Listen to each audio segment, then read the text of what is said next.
dafa mel ne ci man une innovation. Pourquoi? Parce que masuma dégg ñu ne ñu ngi célébrer surtout au niveau de l'ONU comme ni ñu koy defee rek journée internationale de la femme ñu ne journée internationale des professeurs de français loolu moom masuma ko dégg mais ce n'est que justice faite comme dégg naa ñu wax ko ne moom moo am tey alors dafa nekk loo xam ne lii vraiment daf ñoo neex dafa sedd xol tous les professeurs de français d'ici et d'ailleurs waaw. voilà Mor Gueye ñu fàttali leen tamit ñun ñii di wax moom jaaram ci loxo Mor Gueye boo ñu mënoon tracer un peu sa parcours muy lan est-ce que amoon nga occasion yow fréquenter tubaab yi wala bi tubaab yi nekk fi di jàng boobu yaa ngi fa. waaw effectivement bi may commencé di jàng ñëw au lycée ay tubaab rek ñoo ma doon jàngal 6e ba 3e ay tubaab ñoo ma doon jàngal bi ma demee au lycée tamit. maa ngi fàttaliku benn professeur rek laa amoon boo xam ne bu noir la waaw nit ku ñuul mais sinon ñi ci des ñëpp ay tubaab la ñu woon ñoom monsieur Vincent yooyu ñëpp quoi mais dañoo nekk ñoo xam ne ñii ñun dañu doon charmer vraiment représenter des modèles pour nous waaw ba dañ doon ñibbi suñ kër sax en tant que élève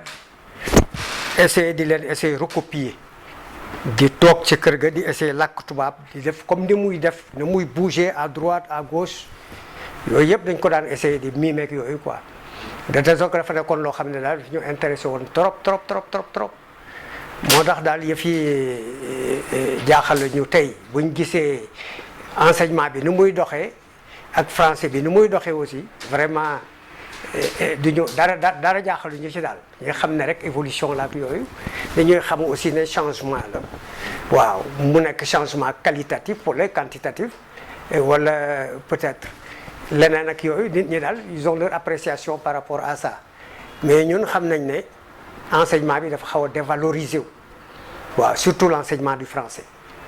parce que élèves yi léegi àndatuñu normalement ci affaire bi ñoom li ñu bëgg mooy am moyenne rek pour jàll ils sont prêts sax jàppanteeg professeur bi pour am moyenne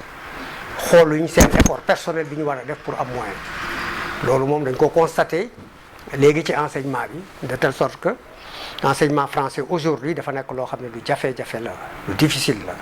waaw man je me dis que les professeurs les enseignants sont exempts de reproches kenn waru leen a wax dara. Je crois que la faute incombe surtout au gouvernement. Pourquoi? Parce qu'à un certain moment donné, on avait constaté un relâchement du côté véritablement du gouvernement. maa ngi doon jàngale école normale régionale de Bambey dama jógee école normale supérieure j'ai jamais doublé à l'université ñëw def sama formation pédagogique à l'école normale supérieure et je faisais partie aussi des meilleurs. On m'a affecté dans une école normale. L'école normale, c'était la crème de l'enseignement au Sénégal. waaw léegi da nga doon former ay élèves yoo xam ne de la première année à la 4e année et la 4e année c'était l'équivalent de la première année à l'université waaw de telle sorte que temps yooyu njàngale mi baax na trop ñuy partager classe yi vraiment da nga am ay élèves yoo xam ne yi sont d'excellents élèves fépp foo leen xaar rek da nga leen fa fekk ak yooyu message bi may wax mooy comme actuellement enseignement bi noonu la doxee gouvernement bi presque moyens yi ñu ci waroon a def yëpp defatu ko ci di recruter comme nu mu ko neexee ba niveau bi fi mu ne dafay refléter ci jàng gone yi léegi li may demander kii li may conseil yi ma mën a joxe mooy xale yi nañ xam seen intérêt parents yi aussi xam seen intérêt essayer def lu nekk pour que xale yi mën a jàng normalement quitte à payer même des gens ñuy ñëw ci kër yi di jàngale quitte à dépenser beaucoup d'argent également pour l'achat de livres ak yu kenn xamul. Pourquoi? Parce que la meilleure manière pour apprendre le français c'est de lire beaucoup il faut tamit nga dimbale xale yi ñu mën a am les moyens yoo xam ne dinañ mën a lire canaliser leen aussi à la maison ñu mën a lire s'il le faut di restituer sax li ñu lire. waaw pour man daal noonu laa gisee affaire message bi may jox professeur de français yi mooy ñu essayer gën a dellu siwaat ci njàngale mi xam ne le français est la matière fondamentale qui conditionne la réussite à toutes les autres matières